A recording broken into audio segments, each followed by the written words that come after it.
Hello everybody, welcome to the stream. I figured I would show y'all what we're dealing with right now. Clearly I can't go 45 miles per hour. Actually, this isn't that bad compared to how bad it was just a few minutes ago. I do have my high beams on. With them off, I mean, partially I can see a little bit better, but then partially I can't. It might look different on the video, but in some of the spots where it was like really bad, I couldn't really see that far ahead at all, with or without the high beams, but at least the high beams helped some. But yeah.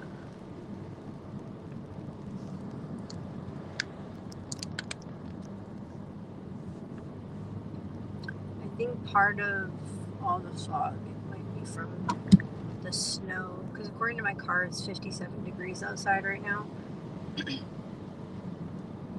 and it was just raining a little bit ago, but in some areas there's still some snow, so maybe that's part of it. I don't really know. I'm not a scientist. I don't claim to know things.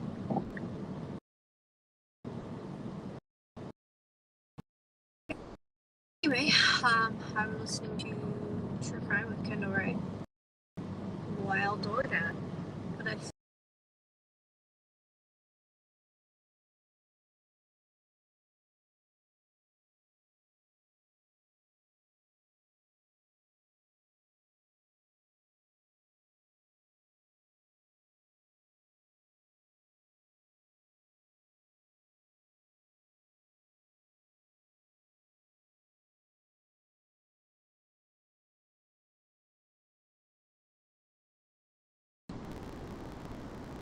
seconds, and at 9:12 he calls his close friend and fellow attorney Chris Wilson. At 9:18 he calls his brother John Marvin, and at 9:20 with Chris Wilson a second time. And then once he's at his mother's house, he speaks with her caretaker, Shelly Smith, and finds out that she's asleep. So he ends up not spending much time there before he turns around and heads back to Moselle. And he says that on his way back, he continues to try and call his wife and son, and he is unable to get them to answer.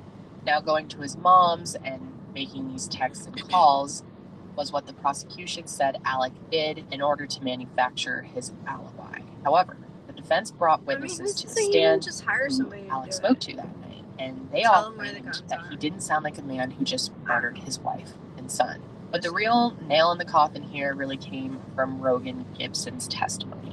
When Rogan took the stand, he testified that the 4-minute call between he and Paul that night had to do with his dog Cash, who was staying at the Moselle property and had some issues with his tail. Rogan says that he asked Paul to FaceTime so he could see the dog, but because service at the kennels could be spotty, the FaceTime was lagging too much for him to get a good look. He then texted Paul, asking him to send a photo, saying that his girlfriend knew someone who was a vet and could take a look at it.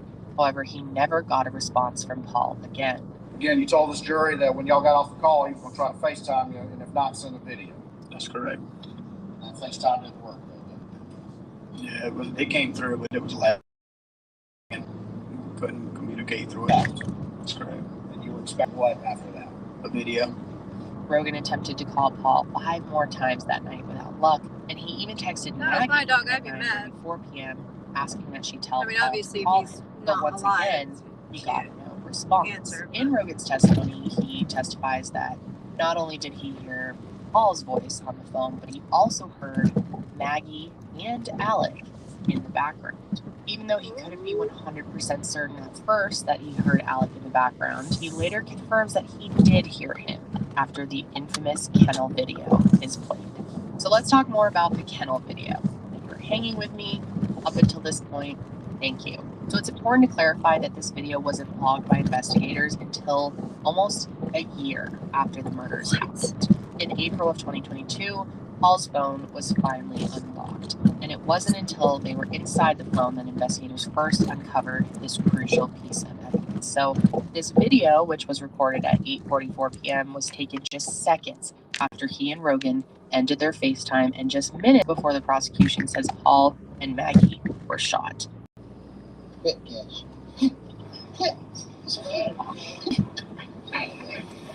Yeah.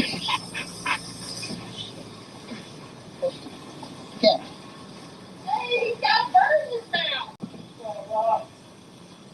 Hey, Bubba. It's a guinea. This is a chicken. Come Come here. Catch. Quit. Now, several people close to Alec testified that they are 100% certain that it's Alec's voice in the background of that video, which undeniably places him at the crime scene despite repeated efforts to say he wasn't there. And one of the people who testified was his former law partner, Chris Wilson. And during his testimony, Alec could be seen getting teary-eyed and rocking back and forth. If it isn't super clear, this video establishes that Alec had opportunity. He was down by the kennels around the time the murders took place. I do want to quickly wrap up Rogan's testimony because the importance of what he said didn't stop after the kennel video was introduced. During his cross-examination, Jim Griffin tried to dig into the Murdaugh family's relationship. And by doing so, he's trying to paint Alec as a loving family man who could never have committed such a brutal crime. However, during this cross-examination, Jim Griffin accidentally opened the doors that would allow testimony pertaining to the 2019 boat crash. Up until this point, Judge Clifton Newman hadn't ruled whether or not this would be allowed. But once it came up in conversation with Rogan, he said it was fair game. And that brings us to the end of week 2, which concluded with testimony from SLED agent firearms expert Paul Greer, who I mentioned earlier when talking about pretrial motions. After identifying the weapons, ammunition, and cartridges collected from the Murdaugh's property, he began talking about the casings found near the victims as well as other casings found on the property. And it was his expert opinion that the 300 blackout ammunition casings found next to Maggie's body matched the other 3 blackout ammunition casings found on the property. Based on my examination, it was determined that items 2 through 7, 35 through 37, and 39. Again, I'm listening to True Crime with Kendall Ray. She has a podcast, and then she has a couple podcasts, but she also has a YouTube channel. So I'm listening to her YouTube channel while driving. I'm not watching it, I swear. I'm just listening to it. But yeah.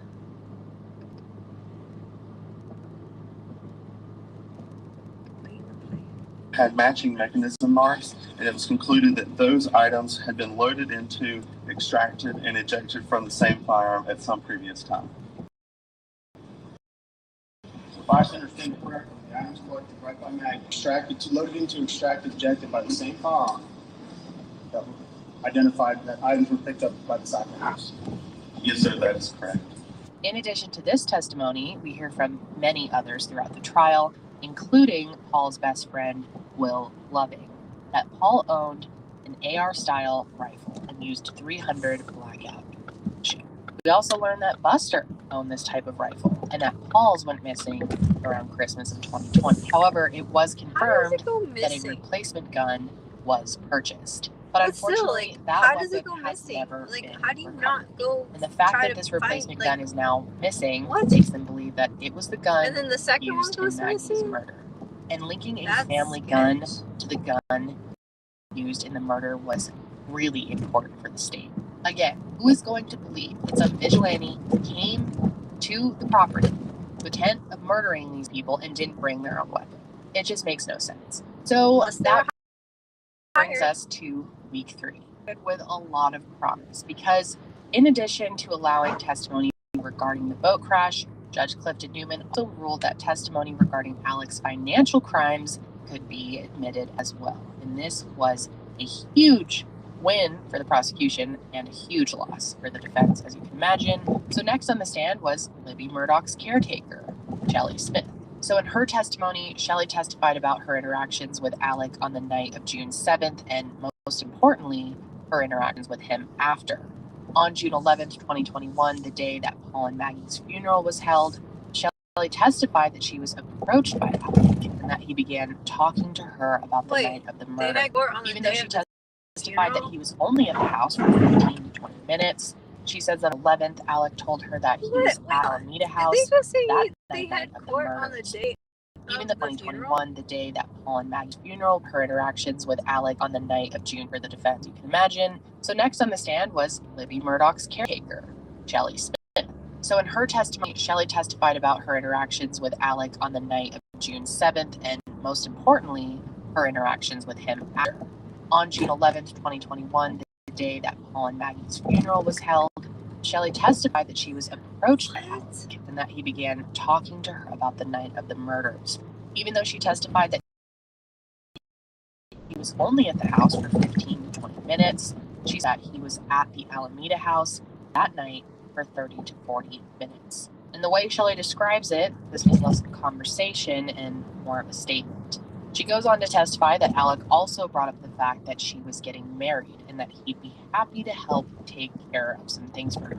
He even mentions her other job, which was working at a local school, and tells her that he knows some people who work there and can help her out. And to me, this sounds a lot like bribery. And what did he say about your marriage, your upcoming marriage? I heard you was getting married. I said yes. He said back and just let me know because I know wedding's gonna be expensive. Well, thank you. Did he offer to help? Yes, he offered. He offered. A person, a good person. Did he ever mention the wedding to you before? No. Did you mention that to him before? No. Were you working at the school? Yes, at the school. Yes. Did Mr. Murdoch mention to you about your school and your position there? Yes. Tell him what he said. He said that you know, if you need to put a position at school, you know, my good friend is there. I said, yeah, I know, working at the school. Yes.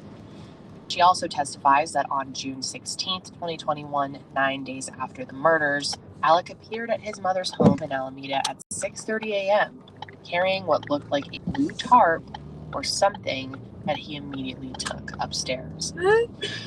He had a blue something in his That's hand. not Say that one more A time. blue tarp, blue something in his hand. Something blue.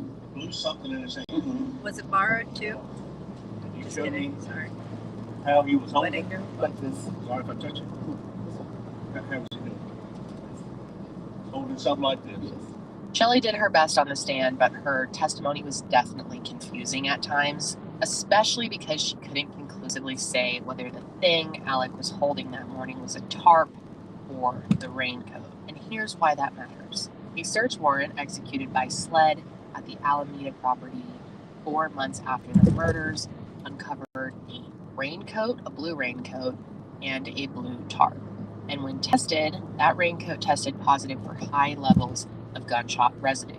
And because she couldn't say whether he was holding the raincoat or the tarp, it was hard to connect this item to him. Maybe he was The holding defense them did both. try to stop additional testimony about the raincoat after hers was so confusing, but more was still heard. SLED forensic scientist Megan Fletcher testified that the raincoat tested positive for 38 GSR particles, which indicates that the coat was in the vicinity of someone shooting a gun or came in contact with a gun recently after it was shot. Alec's hands, shirt, shoes, and seatbelt buckle also tested positive for GSR. However, these were in much less significant quantities. So the prosecution was trying to Maybe infer that Alec where's that hid one or both of the murder weapons coat? inside this coat, and that's why they tested Oh, positive for I see. such high I was gonna say levels of maybe he wears the GSR coat when he goes inside. shooting. But and at he the same shoots outside time, in the rain. Roselle is a Although, I hunting don't know property. why And he just did because that on GSR was purpose. found on an article of clothing doesn't mean an expert can determine what weapon it came from or when with any certainty. So let's talk more about the financial crimes. As I mentioned previously, week 3 was huge because the financial crimes were officially admitted into evidence. And this was a major win for the state. And it kicked off with testimony from Jeannie Seckinger, the CFO for Alec's former law firm, PMPED. I mentioned this in part 2, but her testimony outlined the confrontation she had with Alec the afternoon of June 7th about the $792,000 worth of missing legal funds. She also says that their conversation got cut short after he received a text message about his dying father's condition. So on June 7th, I was going to make another run at finding out from Alec if we had their information. I went upstairs to his office is on the 2nd floor, and he was leaning on a file cabinet outside his office. He turned and looked at me when I came up and said, "What do you need now?" And gave me a very dirty look, not a look that I'd ever received from Alec, from just kind of frustrated with me look. which made me go, oh, you want to know, let's go in your office. So we went in the office and closed the door. And at that point, I told him that I had reason to believe that he had received the funds himself and that I needed proof that he had not. Received those fees himself. Yes. And I needed proof that they were not. Yes. What did he tell you? He told me again, he assured me that the money was there and that he could get it. And at that point, I said, I'm just trying to do my job. And if I don't get this paperwork and verify that with these questions, I'm not doing my job. He actually acted like he respected that and again said that that money was there and that he again was trying to decide what he was going to be doing with it. And did y'all get to conclude that conversation, or did something come up? We did not. He took a phone call in the middle of that conversation. That phone call was about his father. He was in the hospital, that he was going to be terminal, that there was nothing else they'd be able to do for his father. So that changed the conversation. We quit talking about business, and I immediately asked about him and his family and his dad. And, we got talking as friends at that point. She goes on to say, reached out to her asking to gather information about his 401k balances. He told her he was working on his financials for the civil suit regarding the boat crash, which I explained in part 2 was another key piece in the state's case against Alec. Jeannie's testimony goes through his other financial crimes, including a bank account he opened called Forge, which mimicked a real business called Forge Consulting. I talked about this a lot in part 1. And Forge Consulting is where Alec would deposit the firm's money into his own personal account. But all of his financial crimes aside, the most important thing that I want to highlight from Jeannie's testimony is this confrontation, because it was this interaction that the prosecution says led Alec to kill Paul and Maggie. Time was running out for him. The walls were closing in. And when Alec is under pressure, he does the unspeakable. I mean, Jeannie even confirmed that when Maggie... Drive east on West Central Street, Massachusetts 140. Shut up. Continue on Massachusetts 140. He and Paul were killed. The matter regarding the missing money was put to the side. That's one thing that's really frustrating about like the Android app as opposed to the iPhone app. Well, for one, mainly like the iPhone app, like you can just shut off the audio for the GPS and it just like stays shut off. Like it just saves it as a setting. Whereas like on the Android app, you have to shut it off like every single time the GPS comes on. It's really annoying. And then if you switch the GPS to like Google or Waze, it like doesn't interact the same. So like you're constantly switching back and forth between the apps, and it's kind of annoying, especially like if you get an order while you're like doing, like say you're driving somewhere and you get an order, then you have to like switch between apps in order to be able to like accept that order. So it's a pain in the butt, which is why I'm using like whatever the thing is, but it's just stupid that it won't like save that as a setting. Anyway, back to Kendall Ray. She says straight up that nobody was going to press Alec about anything in the aftermath of these murders. And this was sort of a golden ticket moment for the state, because this testimony helped establish motive. And I said it in my last video, and I'll say it again. Alec was terrified that he would be caught stealing millions of dollars. So instead of facing the consequences when he was about to be found out, he murdered his wife and son to distract people and gain sympathy.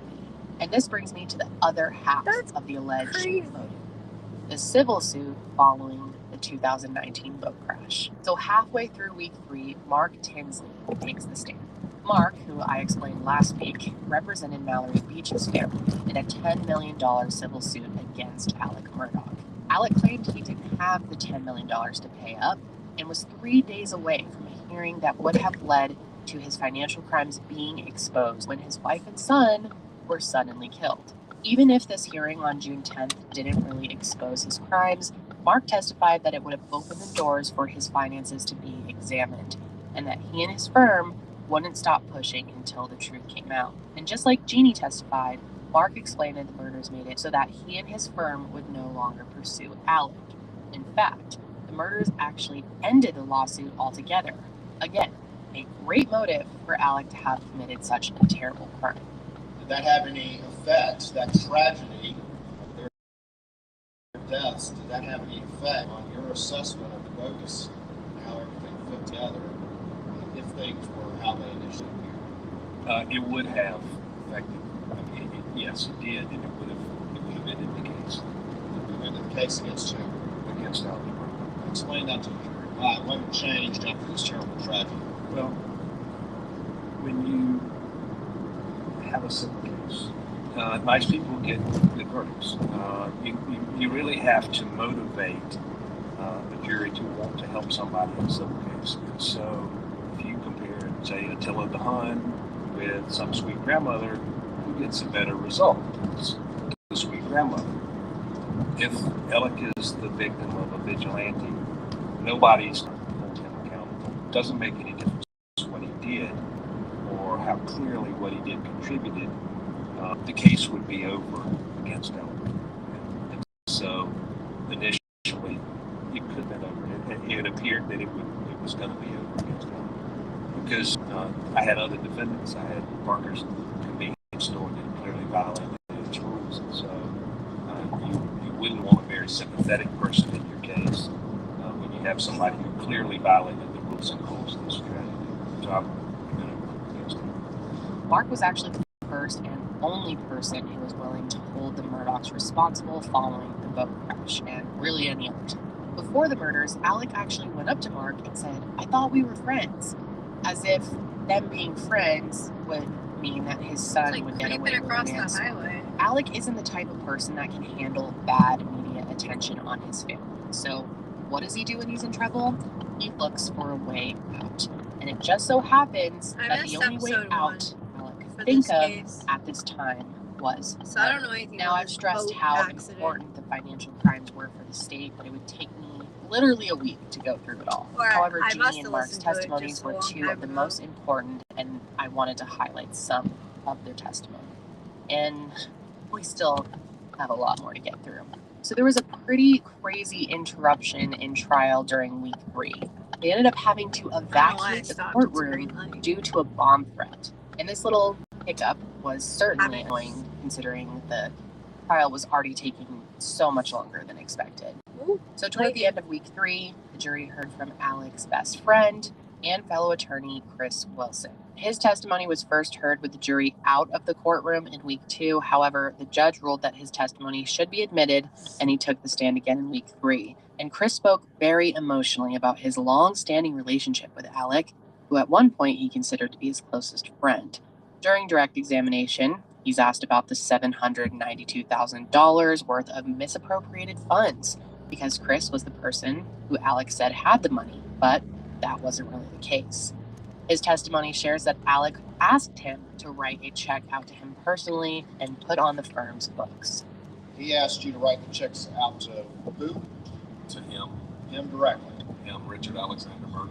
Instead of what? Instead of PMPED or the law firm. Which would be the normal practice. Yes, sir. But obviously this isn't a trial about Alec's financial crimes. It's a trial about murder. So how does this all fit together? Chris Wilson was a victim of Alec Murdoch. He was one of the many people who was lied to and stolen from, and part of the purpose of his testimony was to show that Alec was capable of lying and stealing from someone who he considered to be his best friend. Chris also opened up about Alec's drug problem, which he said he knew nothing about until after the murders, when Alec confided in him about his addiction.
All my friends are heathens, take it slow.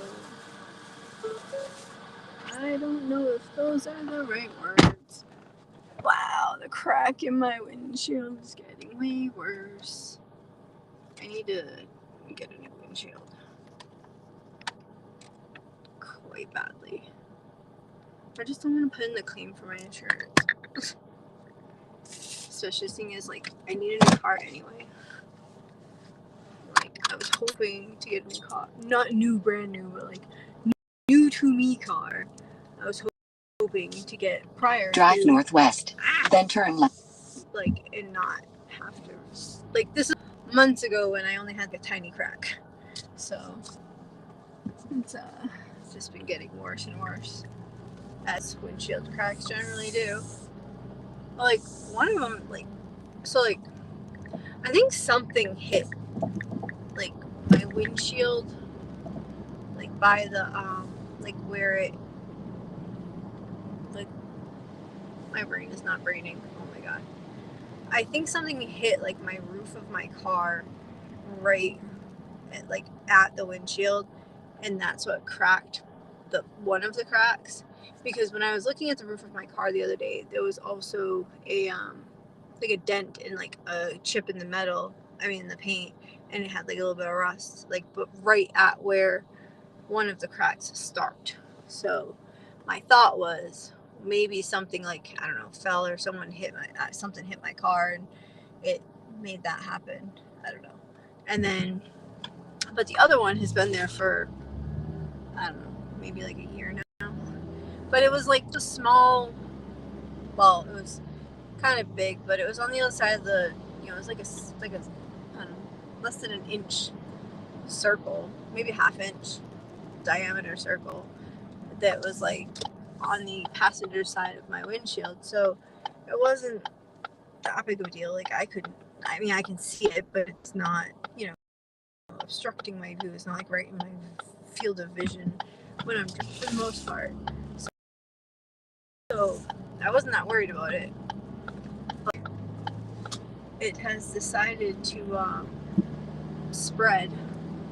And so now there's like, from it, there's a crack going up. And then it like went up and over.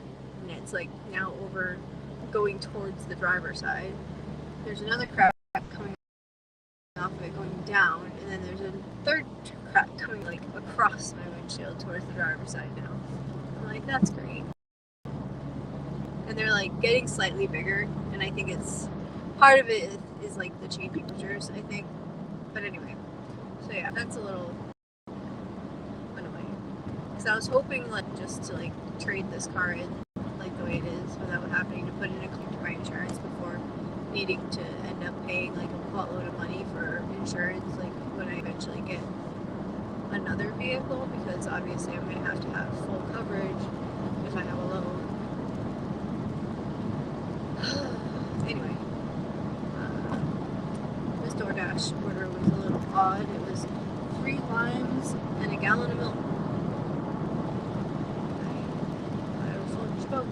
I don't know. I wonder what they're making. I feel like making something. But anyway, back to Gravel Kendall Way. There's all this murders. He admitted or said that he had a drug problem for 20 plus years, and that he was going to rehab, and then he said he admitted he had been stealing money. I asked him, how long has this been going on? He couldn't believe that I didn't know it. I never saw it, never suspected it. Drugs or money. What did he say? He said it had been going on for a long time. And this statement was huge, again, for the prosecution. One of Alec's main arguments was that his opioid addiction was one of the main reasons that he lied to the police that night about his whereabouts. I'll get into this much more when I get to his testimony, but the defense is really trying to drive home the idea that Alec was a struggling addict who was taking upward of 2,000 milligrams a day. So for his best friend to testify that he had literally no idea Alec had an addiction was really good for the state. And during cross-examination, Chris was Some asked people are to really talk good at about hiding his their relationship addictions. with Murdoch's, and Jim Griffin really tried to make the point that Alec was a family man and capable of murder. But I think this line of questioning really worked against the defense because it showed what a two-faced person Alec was. He appeared to be a family man on the outside, but we know with 100% certainty that he was willing to steal from people closest to him. And if he was willing to do that, what else was he willing to do? Other important testimony during week 3 came from Blanca, Murdoch's housekeeper.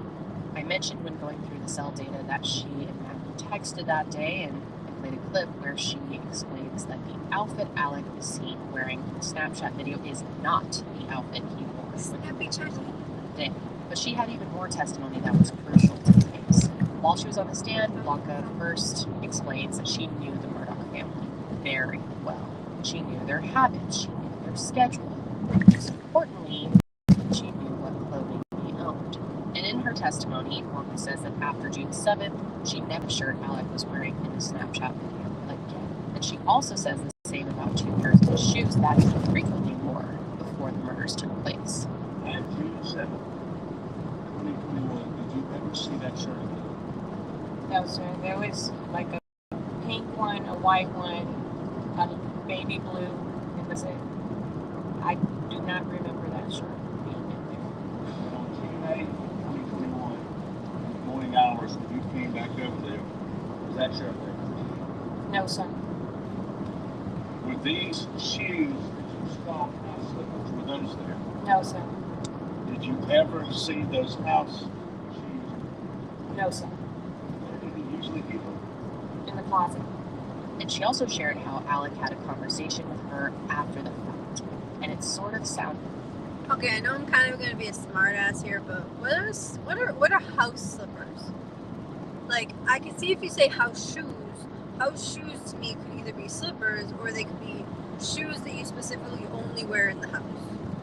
Or if you say slippers, to me, slippers generally are only worn in the house. Like, they are basically house shoes. Like, they're for in the house. Like, I don't know. I can't really think of a time I had slippers that I wore them outside. I mean, I may have at some point in my life, but like, I don't know. Just to me, like, slippers are like something that you wear inside. So like, wouldn't like slippers be shoes? Sorry, I'm overthinking this, I guess. But I'm just trying to picture like what he's like holding up, because obviously I'm not watching it because I'm driving. So like, I'm curious, like, is it slippers or is it like actual like shoes? I don't know. Anyway, sorry. Never mind. like he was trying to plant a different memory in her head. Blanca knows what Alec was wearing that day. However, she said he was trying to convince her that he was wearing a different colored shirt. During cross-examination, Dick Harpootlian questioned Blanca more about the condition of the house the morning after the murders. And even though in direct examination she said things in the house looked off, she wasn't able to identify any blood anywhere in the house. So that brings us to the end of week 3. And at this point, there seemed to be no end in sight. Then week 4 kicked off with 2 jury members testing positive for COVID. The week also started with more testimony from SLED agents testifying about DNA evidence found at the scene. However, because Alec was related to Maggie and Paul, his DNA being on them didn't really mean much. We also heard from Dr. Ellen, what I said earlier, the pathologist who conducted the autopsies for the first time. And she talked in detail about the manner of death and the damage the guns did. Before I started this live stream, they had gone over how like he had checked for pulse, like for pulse on both Maggie and Paul, basically. But then like police were like, "There's no way he touched the bodies because like there's no blood on him, and the amount of blood that was at the scene and the way the blood was, there would be no way that he'd be able to touch them and not get blood on him or something like that." And then so basically Kendall is like, yeah, well, it was probably just, he probably admitted that he had touched the bodies just so that way if his DNA was found on them, it would, make sense because he admitted to touching them. But like, to me, I'm like, it would make sense that his DNA's on them anyway because he lives with them. Like, Like, well, first of all, like, the son has half of his DNA, but, like, even then, like, he could have done their laundry, or he could have, well, the housekeeper probably did that, but, like, I don't know, maybe he hugged them earlier or something, you know what I mean? Like, there's plenty of reasons why his DNA would be on their bodies without even having to be like, oh, I checked for balls, because, like, they're family, they live together. Like, I mean, I'm not defending the guy, because, like, I don't know, he seems kind of sketch, but I'm just saying, like, the whole DNA evidence thing just logically didn't really make much sense to me. Anyway, sorry, tangent. To their bodies. So Paul was shot 2 times, once in the head and once in the chest. And the first shot he sustained should have been fatal, but it wasn't. But the next shot to his head, quote, obliterated his soul. Maggie was shot a total of 5 times, 3 of which were to the thigh, chest, and wrist. The 4th went through her left breast and re-entered the side of her face, and the 5th went through the back of her head. Her testimony established how the bodies would have been positioned during the shooting in relation to their attacker. However, during cross-examination, Dick Harpootlian tried to pose an alternative theory about the attack. Even though she has conducted over 5,000 autopsies and testified in more than 250 trials, Dick Harpootlian tried to suggest that someone else could have come to a different conclusion than she did. That conclusion being that Paul shot his mother and then killed himself. To be honest, I don't fully understand the science behind bullet wounds and trajectory and all of that, but Dr. Reimer stands her ground and basically shuts this idea down. She says there's just no scientific way that Paul could have the shooter. Now, this is also the week that Maggie's sister about how Alec convinced Maggie to go to Moselle that night, but she had a lot more information to share. She spoke about Alec's behavior following the murders and how he seemed to only care about clearing Paul's name in the boat crash case, rather than finding the person responsible for murdering. We would talk about the boat case, and he was very intent on clearing Paul's name. What did he say? He said that his number one goal was clearing Paul's name. And I thought that was so strange, because my number one goal was to find out who killed my sister and Paul. She also explained how Paul's nickname was Little Detective because he was always trying to keep his dad out of trouble as it related to his drug addiction. Alec actually uses the term Little Detective in one of his interviews with SLED, and like we saw from those kennel videos, Paul in a way ends up being kind of a detective in his own murder. Marion's cross-examination also brought out a lot that the defense was trying to keep out of the trial. She was asked about the relationship between the Murdaugh family, and then started to mention how her opinion of everything changed after an event that took place in September of 2021. This event being that roadside shooting where Alec paid his drug dealer Curtis Edward Smith to shoot him so his son Buster could get his $10 million life insurance policy. Well, obviously the defense desperately does not want testimony about this incident to be admitted, so the conversation was redirected. But when asked on redirect to specify what this event in September was, the defense objected, and the judge had to ask the jury to leave the courtroom so that they could discuss the objection in more detail. Testified about Alec being focused on trying to figure out who killed Maggie and Paul, and then something happened in September, is that right? Correct. And that changed for you as you started to look at the motive, is that correct? That's what you just testified, right? Correct. And in September, he got fired from the law firm, right? Correct. And it started to come out about years and years of theft 25. and misappropriation of clients, is that correct? Objection leading. Objection sustained. What came out in September that changed your calculus? And objection. BRB. Hopefully it's here.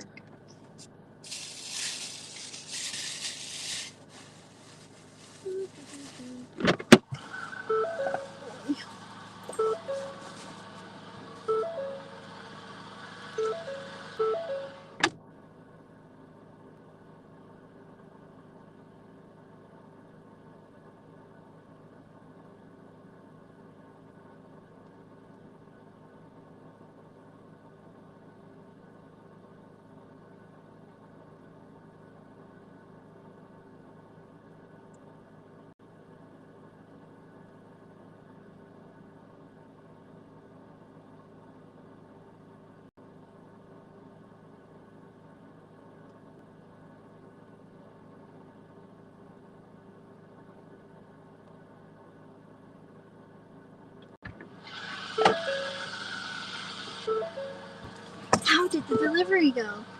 It went thumbs up. I've done 82 deliveries in the past 30 days. 92. I need 18 more to get platinum status again. What's that? That's Cumberland Farms. Okay, let's go there. Why not? Drive northeast. Oh, shut Then up. turn left. Stop talking to me. Anyway, back to Kennebury. Seeing that you gotta cross. Sections overruled. We were on our way to a football game, and we received a phone call from a friend of ours saying how sorry they were. This issue that has not been ruled on. Ladies and gentlemen, we'll have you go to the jury room. Please do not discuss the case. And after a good deal of back and forth, the judge sided It's so with the annoying when state. they say that. He let Marion continue with her testimony regarding the Roadhouse shooting, which, like I talked about when going over his financial crimes, helped establish that Alec was the type of person to go to extremes when the walls were closing in on him. So like we've been over, lead investigator David Owen was present during all 3 interviews that Alec had with SLED, and he took the stand on Wednesday, February 15th. He summarized his investigation of the double homicide, and the video from Alec's 3rd interview conducted on August 11th was then played for the jury. In his testimony, Special Agent Owen brought up the countless inconsistencies in Alec's story. One of the biggest things being the lie he told about being at the kennels that night. During interview number 3, Special Agent Owen told Alec that Rogan Gibson heard him in the background of his phone call with Paul, alluding that he was down at the kennels. And keep in mind that during this time, neither Alec or SLED knew about the kennel. And even after learning that someone identified him at the crime scene that night, Alec still denies being there and says that Rogan must have mistaken him. Really. And testimony from David Owen really points to the fact that Alec wasn't willing to tell the truth until indisputable evidence forced him to. And we all know that Alec would not have admitted to being there until he was forced to when that kennel video came out. And according to Special Agent Owen, the shell casings and lack of third-party DNA is what ultimately led his team to believe that Alec was the most credible lead. During cross-examination, a big window opened for the defense to get into some of their main arguments. Those arguments being that Alec was cooperative, that SLED botched the investigation, and that Alec was unfairly zeroed in on from the beginning. Up until August 11th, Alec had given you carte blanche to search anywhere, anytime on any property he had. Is that right? That is correct. And on August 11th, he was encouraging you to try to get information from General Motors, and he would do whatever he could to facilitate that exchange, right? Yes. And up until August 11th, I mean, you'd reached out to Alec, me, John Marvin, whenever you need to go on property to do anything, and you always got consent, correct? That is correct. He was grilled about evidence that was possibly missed or destroyed, and even got David Owen never asked Alec for the clothes that he was seen wearing in the Snapchat video. Now we know from Blanca's testimony that she never saw these items again, but because the prosecution was placing so much importance on the fact that he changed, it definitely looked bad for investigators that they never even asked him to turn them over. So toward the end of week 4, crime scene expert Dr. Kenneth Kinsey took the stand. And I mentioned him when we went over pre-trial options because he was one of the experts whose testimony the defense tried to block. Similarly to the testimony we heard from Dr. Ellen Reimer, he spoke about the trajectory of the bullets as well as where Paul and Maggie would have been when they were shot. And he also testified about the location of the shooter. Based on his assessment, Paul was about 5 feet into the feed room when he was shot the first time in his chest. The second shot was closer to the feed room door, after he likely walked forward after being shot the first time. Dr. Kinsey states that the shooter would have been just outside the feed room door for shot 1, and to the right of the feed room door for shot 2. And because the trajectory of the shots were low, they suggest that after the first shot didn't kill Paul, Alec picked up the shotgun once more and blasted his head from a lower angle. In his testimony, Dr. Kinsey denies the second gunshot wound to Paul's head was a contact wound, which would mean that his death wasn't a suicide. And he also states that when Paul received the first shot, his hands would have died, indicating no defense wounds. So the prosecution finally rested their case on February 17th after their last witness walked through the timeline a final time. SLED Special Agent Peter Rudolpski went through a minute-by-minute timeline and pointed to all the inconsistencies shared by Alec. And one of the most glaring things detailed during his testimony was that Alec called 911 only 20 seconds after he arrived at the kennels, according to his car data. And that's just not reasonable time for him to have done what he said he did. Also, another important thing that I haven't mentioned yet is that Maggie's phone was not found at the crime scene.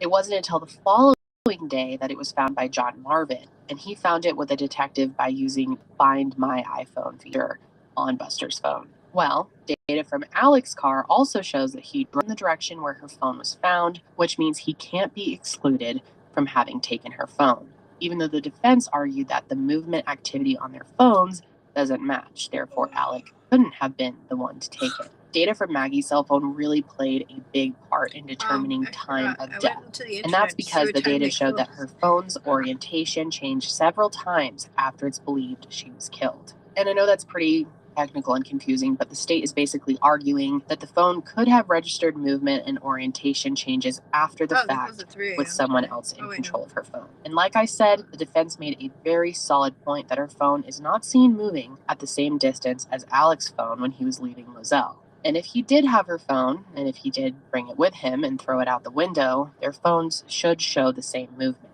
And I know this has been a lot of information, very confusing and also out of order, but that's actually how the state laid out the case. It didn't always make sense at times, but they hit all the overall points that nobody other than Alec could have been responsible for the murders of his wife and son. He had the motive. His financial crimes were about to be found out, and the storm was brewing. Also, he had the opportunity. The kennel videos places him at the scene of the crime when the murders took place. And he had the means. The Moselle property is full of guns, and expert testimony pretty conclusively connected the murder weapons to the weapons owned by the Murdaugh family. Hang with me, we are in the final stretch here. So the defense... Yeah, I'm definitely not driving all the way back up to Taco Bell because Taco Bell closes in like 1 minute. But apparently Speedway, so I'll probably head up that direction. I gotta go that way anyway. Oh, excuse me. I want a drink, but part of me wants to buy an energy drink, but part of me doesn't because I should drink more energy drinks. Actually, I have not drank any energy drinks today, which is surprising because I normally drink at least one a day. But I'm like, I didn't actually, no, hold on. Did I drink one earlier today? No, I didn't. I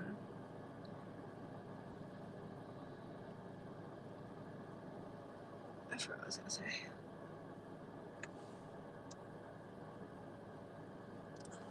But yeah, I usually drink like at least one energy drink a day.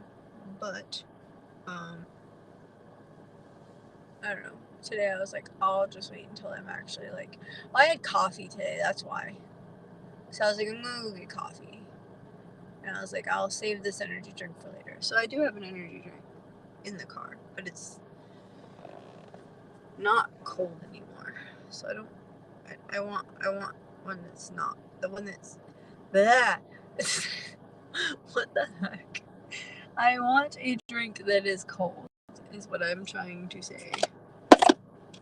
Alright, I'm gonna go to the store. Oh,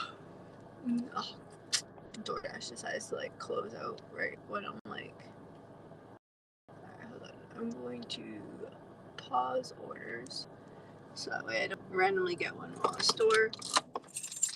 And I will be right back. I'm gonna take this with me to the trash. Trash. Just some more trash.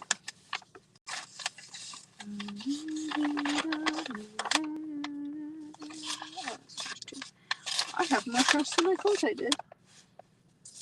Oh. Okay. I think I got everything for now. I was literally just looking at something that I wanted to grab. Oh, a cup. Like, the whole main reason why I was like, oh, I'll start grabbing trash. Alright, I'll be right back.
Oh, that guy was weird.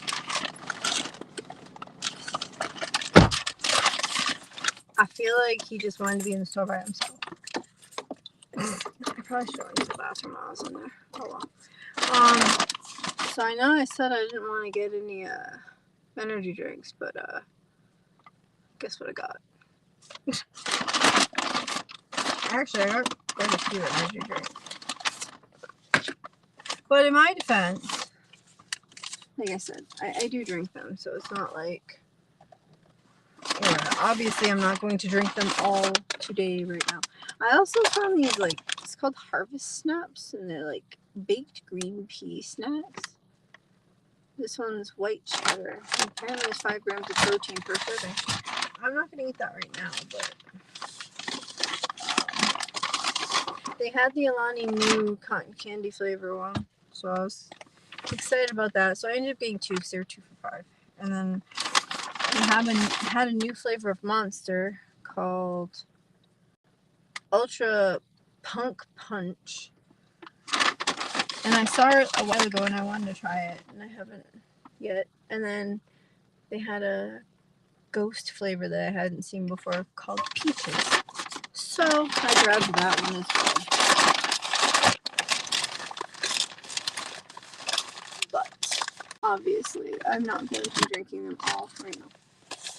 Or am I? Just kidding. Just kidding. No, I won't be.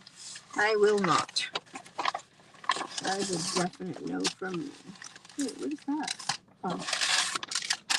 Okay, I can actually turn the DoorDash thingy back on. Boy. Or try to put them in a oh my god. I'm trying to stick them in a different paper bag. I have a paper bag with handles that I'm trying to put them in. And it's somewhat working. I got a cake pop earlier. I haven't eaten it yet, but I'm probably going to do that now. I'm also going to take the energy drink that... So I got a Amber Edition Red Bull to try, but I don't want to like try it until I like have the ability to make a video, which is not going to be now. So, but it's strawberry apricot flavor. I don't know how that's going to be, but I'll, you know, let you know when I try it, I guess. But I'm about to crack open the cotton candy one, which I don't know if I ever posted the video of that. I tried the cotton candy one a while ago and I made a video of it. I don't know if I ever actually posted the video or not though. See, that's the problem. Like, I make videos of a lot of things and then I forget to upload the video, or I upload the videos but then I never end up like switching them to private to from private to public. But the biggest thing is I forget to even upload it. So, and then like I'll be going through my camera roll and I'm like, did I upload this one? I don't know. And then if I don't have the time to actually like go through and like check to see if I actually did or not, then like I end up not doing it then. What I really need to do is I need to make like a whole separate like album on like the phone for that. That would be a smart idea to do. Well, especially like on this phone, because on the iPhone, there's like most of my videos, like my shorts, I'll record through Snapchat because Snapchat is a 3-minute timer. So as long as I don't, I mean, obviously my brain's not braining. Oh my goodness. Basically, because of the fact that YouTube Shorts can only be up to 3 minutes long and the Snapchat has a 3-minute timer, I don't have to worry about going over the time and then having to like crop out parts of it, unless there's like parts I want to crop out later. But like otherwise I don't have to worry about doing that because of the fact that like it's already only 3 minutes long. Whereas like if I recorded it just with the regular camera, I would not be able to do that. Also, the other thing too is I like the filters on Snapchat. But I mean, it's not just because like I'm like, oh my god, I want the filters. because there's plenty of pictures and videos of me out there that are not filtered. Oh, I also got a Sargento balanced brakes thing. It has sharp cheddar cheese, sea salted roasted cashews, and cherry. What? Natural sharp cheddar cheese, sea salted roasted cashews, and cherry and juice infused dried cranberries. That is so complicated to say. Why? And like the way that they, I don't know if like if I put it in front of the camera, actually like see it, but it's like most of the words on like what it's labeled as are like thin letter font and like really like light, like it's still white, but it's like almost opaque. And then like the only things that are actually like a more bold and like easier to read are sharp cheddar cheese, cashews, and dried cranberries. Which I get it, like those are like the main facts, but like I don't know why add all the other stuff. Apparently, if I eat this whole thing, it's 7 grams of protein, so that's nice. I like that. I need more protein now. Anyway, I'm gonna put Kindle right back on while waiting for an order. Took the lead starting February 21st. And to kick it off, Buster, Alec's only living son, was called to the stand. And above all else, Buster's testimony in support of his father was guaranteed to impact the jury. And Jim Griffin spent a lot of time establishing that Alec had a close relationship with his family, as well as Maggie's extended family. He is described as a devoted parent, and Buster talks about how he coached every Little League team he ever played on. Buster also describes finding out about his mother and brother's death as a total shock. My dad called me. I can't remember the exact time, but it was later. And he called me on the phone. He asked me if down, and I was like, yeah. And then he, sounded odd, and then he told me that my mom and brother had been shot. What'd you do? Well, Brooklyn, my girlfriend, was with me, and I think she heard she could hear my conversation kind of over the phone. And so she just started packing stuff, and I kind of just sat there for a minute, and I was in shock. And he recalled that his father sounded completely normal when they spoke on the phone that night while Alec was on his way to Alameda, which matches the testimony of others that spoke with him.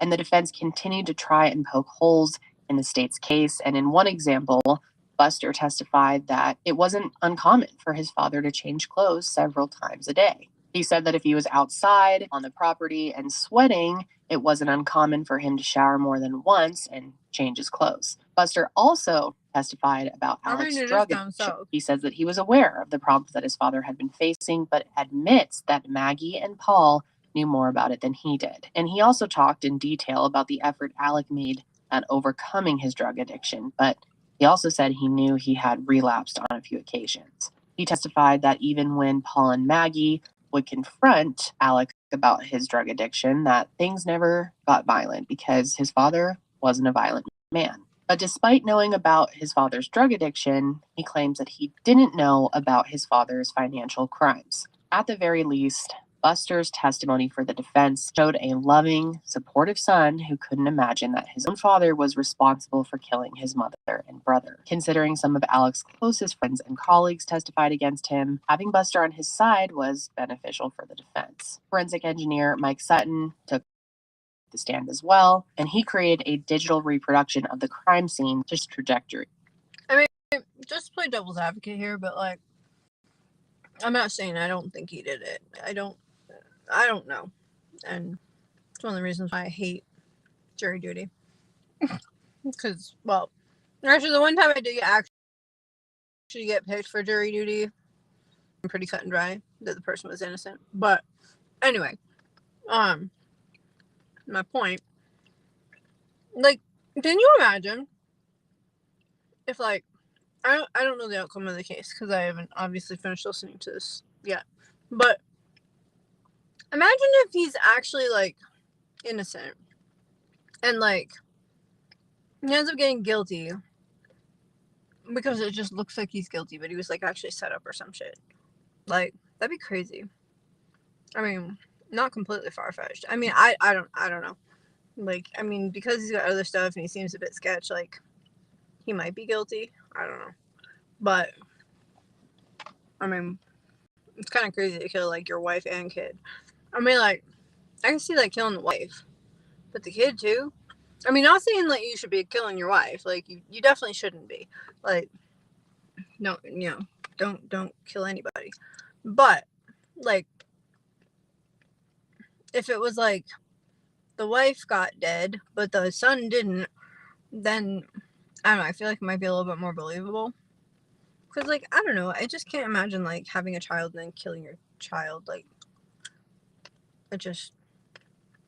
Whereas like your spouse, I mean, I'm not saying you should be doing that either, but like I'm just saying, like at least it's not part of you. They're not part of you. So like I don't know. I just feel like you hear more about people harming their spouse than you do about them harming their children. So I don't know.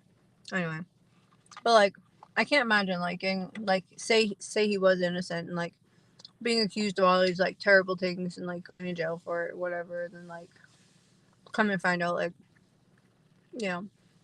15, 20 years later, oh yeah, sorry, we messed up. If it even gets found out that like it was a mistake. I mean, again, this case I don't know. I wasn't there, but I'm just saying. In general, I think it's kind of crazy. Anyway. In his testimony, he refuted Sled's conclusions and said that it would have been impossible for Alec to be the shooter given his height. According to his findings, the person who fired the weapon was between 5'2" and 5'4", which excludes Alex, who was 6'4". Tell us how you get to a height for the shooter. So for the purposes of what I've been showing you is that I started putting different height people in the trajectory analysis. And so what I've been showing you is a person that's 5'2". Person's how tall? The shooter's how tall? 5'2". Could be someone a little taller crouching down a little bit? Could be. 5'3", 5'4"? Yes. So between 5'2" and 5'4"? Yeah. The shooter. Because what happens is, let's say if you put a 5'4" person even, or 5'5", 5'6", in kind of that shooting position from the hip, you've got to move them all the way up to the quail pin. And it doesn't make any sense there because there's no shell casings. And it starts to not make any sense. Why would a person stand right in front of the quail pin a few feet away and shoot into it? In his testimony, the defense is also able to pose the idea that there could have been two shooters, which is explained. The state, however, questioned this guy's credibility. I mean, me personally, when they had said that was shot with a shotgun and the wife was shot with a rifle, that my first thought was two shooters until they proposed that this guy did it, and I was like, oh damn. Like, but I mean, like if you're really tall, you could be on your knees or something. I mean, I don't know how like that wouldn't be suspicious to the people that you are shooting at, but I don't know. I'm just saying. Because he doesn't even have formal pathology or firearm training. And when asked if he has ever taken a class in shooting reconstruction or gunshot wounds, Mike Sutton replied no. Mark Ball, who is a former law partner of Alec, got on the stand for the defense and shared how he, as well as many others, were allowed to walk around the crime scene the night of and the morning after. He testified that the day after the murders, he returned to the scene and noticed that there were several casings that hadn't been collected, and even parts of Paul's skull that had been left behind.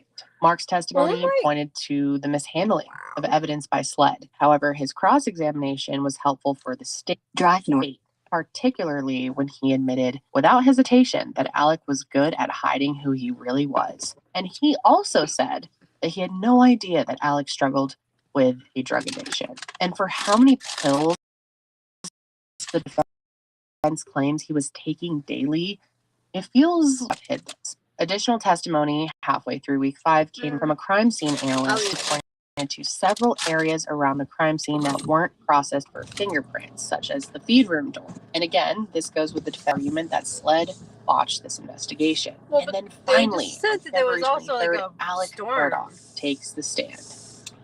I'm Alec Murdoch, M-U-R-D-A-U-G-H. Good morning. And as soon as he's up there, Jim Griffin didn't waste a single second getting right into the murders.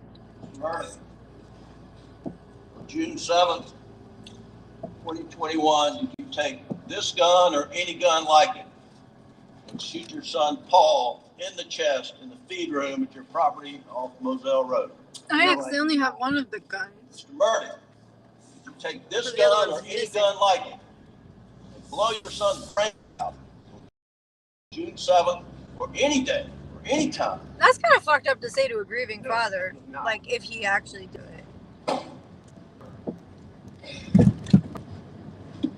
Under blackout, such as this, and fired into your wife Maggie's leg, torso, or any part of her body?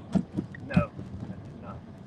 Did you shoot a 300 blackout? Is it gonna tell me to go back to where I just went? Okay. That's a good. I didn't shoot my wife. I'm literally driving away from a Cumberland Farms and an order just popped up for a Cumberland Farms and I'm like, is it really just telling me to go back to where I just came from? But it's not. It's a different one. I'm like, wait a minute. Hold on. Like, why? For my son anytime. Ever. Of course, Alec denies shooting his son and his wife. And for the first time ever, he admits that he was down at the kennels the night of June 7th. Were you in fact at the kennels at 8:44 p.m. on the night Maggie and Paul were murdered? I was. What? Did you lie to SLED Agent Owen and Deputy Laura Rutland on the night of June 7th and told them that you stayed at the house after dinner? I did lie to them. Did you lie to Agent Owen and Agent Croft in a follow-up interview on June 10th that the last time you saw Maggie and Paul was at dinner? I did lie to them. Why? And in the interview, August 11th, did you tell Agent Owen and Agent Croft, did you lie to them by telling them that you were not down at the kennels on that night? Yes. But why lie? Why he did what he did, Alec dove right into his battle with addiction. He talked about how he developed paranoia that could have come from a look someone gave him to a reaction someone had about something he did. Alec says that on the night of June 7th, there were so many factors causing him to lie, his distrust of SLED being one of them. He said he was incapable of reason and couldn't get past his paranoid thinking. Don't talk to anybody. Was he trying to get like without a being with you. All innocent my partners like reason just of insanity or repeatedly something? telling me that. I had a deputy sheriff taking gun test from my hands. Well, that's Sitting in standard. a police car with David Owen asking me about my relationship Would you with my rather wife stand in the and rain? my son. All those things coupled together after finding them, coupled with my distrust for SLED, caused me to have paranoid thoughts. Normally, when these paranoid thoughts would hit me, I could take a deep breath real quick, just think about it, reason my way through it, just get past it really quickly. On June the 7th, I wasn't thinking clearly. I don't think I was capable of reasoning. And I lied about being down there. So After these is he lying admissions, about he walks not through the doing timeline it of that too? day once more. Obviously, this time If the he's not details capable include of what reason, he is he not claims to be capable true. of He says that when reasoning dinner not to ended, harm Maggie his and family? Paul walked down to the kennels together and he stayed back. He then says he took the golf cart to the kennel, at which point he saw two of the family dogs, Brady and Bubba, who had been let out. And he says that it's typical for them to run out, mark the trees, and start chasing chickens and other birds on the property, which is what can be heard in the background of the kennel video taken on Paul's phone. Once Bubba caught the chicken, Alex says he pulled it out of his mouth, and went straight back to the house where he laid on the couch. And just like in his first story, Alex said that he dozed off for a minute and then got up and decided to go visit his mom. And once he got back, he said he didn't see Paul or Maggie, which wasn't too shocking to him at first, and it wasn't until he went down to the kennels that he found their bodies. Did you see them on the ground when you're pulling up in your Suburban? Ooh, a Suburban. I did. And what'd you do when you came to a stop, Al? I think I jumped out of my car. I'm not exactly sure what I did. But, I got out of my car. I ran back to my car, called 911. I called 911. I was on the phone with 911. I was trying to tend to Maggie. And I just went back and forth between them. And then he admitted to touching them, checking for a pulse. And this is what I find interesting. Alex says that after touching the bodies, he got blood on his fingertips, which is how he assumes it got on the steering wheel. But what I wonder is, where did that blood go? I mean, it wasn't on his shorts, it wasn't on his shirt, and he never mentions anything about washing his hands or doing anything to get rid of it. He said that he showered later that night after Buster arrived, but that still doesn't explain why he appeared clean when officers arrived. So his testimony continues as part of the 911 call is played, and Jim walks Alec through the statements piece by piece just to confirm certain things he said. Of course, Alec's cooperation with SLED was highlighted. Told SLED they could do anything, anywhere, anytime that they wanted to. Anything to do with me, my property, my cars. Even though I didn't own the cars, I would get my law firm owned the cars. I would have the people. They had full, whatever they wanted. My windshield's fogging up. They were welcome to. He explained how he wanted his cell phone and car data to be processed so that they could see his movements aren't consistent with being the killer. Alec even said he told investigators what Maggie's passcode was so that they could search her phone more easily, which, in a sense, I think backfired because it was Maggie's phone that showed proof of certain calls that weren't found when processing Alec's phone, suggesting he deleted data off his phone. Later on in his testimony, Alec is confronted with the notion that he spoke to Shelley and Blanca and made comments to them that could be seen as witness tampering or bribery. Even though he says he spoke with them briefly, he denies these conversations heavily. After the boat crash, he talked about him fixing witnesses he knew not to talk to people he thought may have been involved in the investigation. Basically, he's saying everyone is lying but him. So then the courtroom broke for lunch, and afterwards, Alec got into what everyone really wanted to hear. His take on the June 7th confrontation with Jeannie Seckinger. And it shouldn't be shocking to hear that he downplayed what happened that afternoon and said that by no means did he think his financial house of cards was falling. What was your level of concern about Ms. Seckinger's inquiry to you on June the 7th? There was some level of concern because she's asking me about money that I took that I wasn't supposed to have. So certainly I had some level of concern, but it wasn't a very big concern. On June the 7th, did you believe that your financial house of cards was about to crumble? On June the 7th? Yes, sir. Absolutely not. When he was asked about the $10 million civil suit and if he was concerned about being exposed for theft, fraud, and so much more, Alex said he wasn't, which obviously we all find very hard to believe. He admits without hesitation that he is a thief and a liar, and that all the bad situations he has gotten into is because of his drug addiction. But the defense's point through all of this is that even though Alec is a liar and a thief and has done wrong by so many people, that he should be believed when he says he didn't kill Maggie and Paul. And to wrap up his direct examination, he is then asked about his relationship with Maggie and Paul. And what's interesting to me is the way he talks about Maggie is so different from the way he talks about Paul. His descriptions of Maggie are just so superficial and unspecific. Basically, the way he spoke about Paul was just so much more detailed and personal. So then it was time for Alec's cross-examination. Craig made sure to start by having Alec admit he lied to investigators repeatedly, and that day was the first time he'd ever admitted being down by the chemist.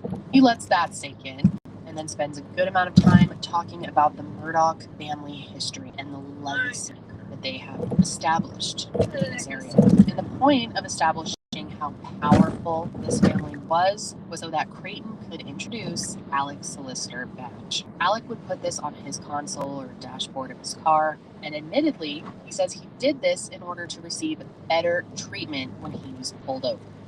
And 571, where'd you keep this one? Usually in my car. Where in your car?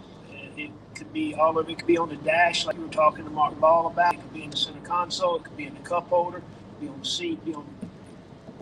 Usually in the front seat, but in my car is where I tried to keep it. See if you could use it to get away with something, correct? Get better treatment if you got pulled over. I mean, that's why people put like FOP stickers on Get their better car. treatment if I got pulled over. I mean, That's just probably like a fair normal statement. Human. Yeah, if somebody in law enforcement saw that, I'm just saying. yeah, I'd say it's true. Creighton also introduces a card that reads the State of South Carolina Solicitor of 14th Circuit Court with an oath on the back as well as Alec's name. But let's not forget that Alec never actually served as the 14th Circuit Solicitor. But here he is, carrying around this badge, carrying around false documents, and using them to his advantage when it benefits him the most. So when getting into his financial crimes, Alec continued to admit what he did for so many years, and that it was his addiction that put him in this dark spiral. Creighton also brings up several cases that make Alec look like a giant piece. Alright, you're back. I'm gonna scan that, so I'm not gonna bring it up.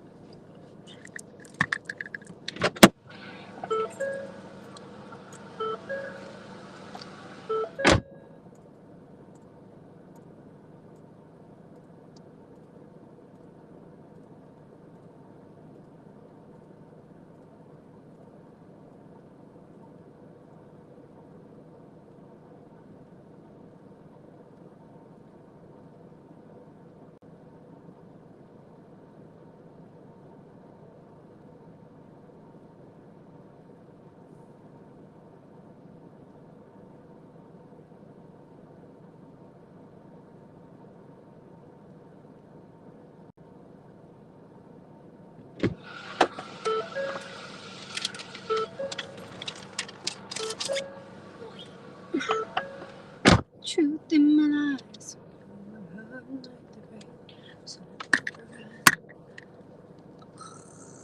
I had that song from Drive west, then turn right. that song from what's it called? Eminem and Ed Sheeran in my head. I think it's called River. Wait, what are they like? Literally across the street? Okay, I guess you can. I don't know where the fuck you're going.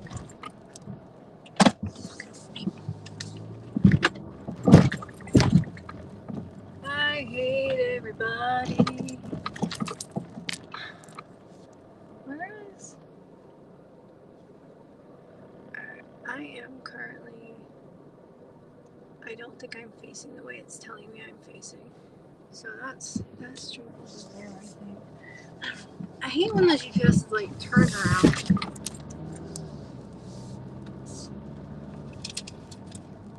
No, opposite direction. What the? There's no way. Just not how you turn.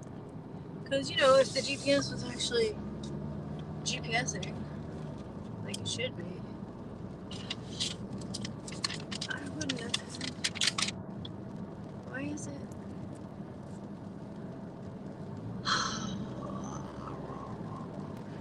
I could have turned. Wow. Okay. Half the time I don't understand why the GPS like does things the way it does. I don't even know where I am. Like it shows my arrow going backwards. What in the world?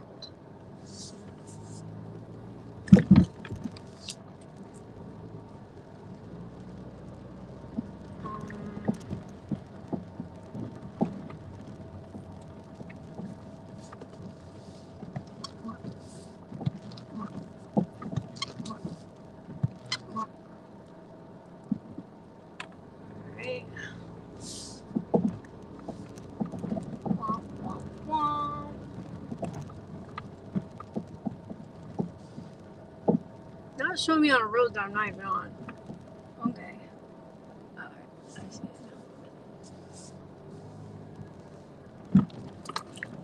now. Exit.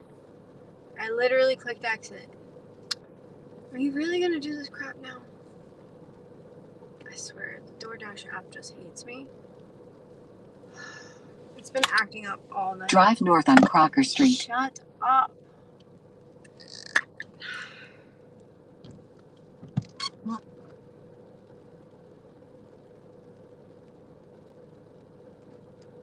Leave it at my door. Okay, but how do I... Are you serious now? It's not gonna like let me drop off the food. Or whatever is even in the package. I don't even know. Oh my god. I literally... Drive north on Crocker Street. Then 64 Crocker Street. Shut up. I hope I don't have to like log and log back in again. Drive north on Crocker. Because when I go to exit out, it doesn't exit out of the GPS. Like... Alright, I'm just gonna take a picture with the camera and then I guess log out, then log back in and hope for the freaking best because this shit's stupid and I don't understand why it's doing it.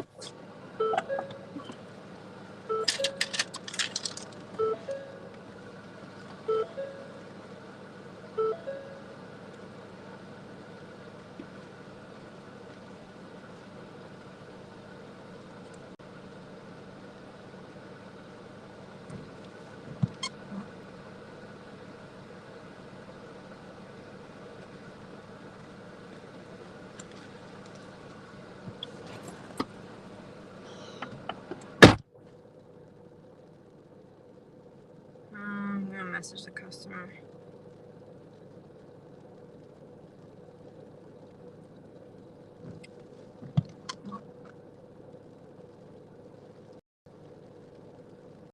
I just wanted to let you know that I dropped off your order, comma, the DoorDash app is not letting me mark it as delivered,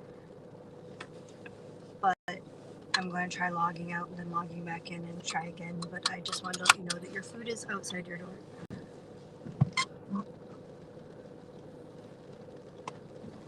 So that way they're not like, where's my shit?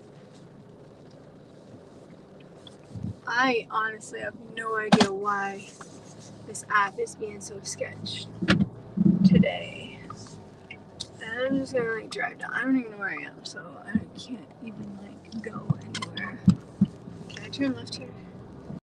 I don't know whether I can or not. I am. Then I guess I'm gonna pull up right here. 4-hour parking. Yeah, it should be more than 4 hours.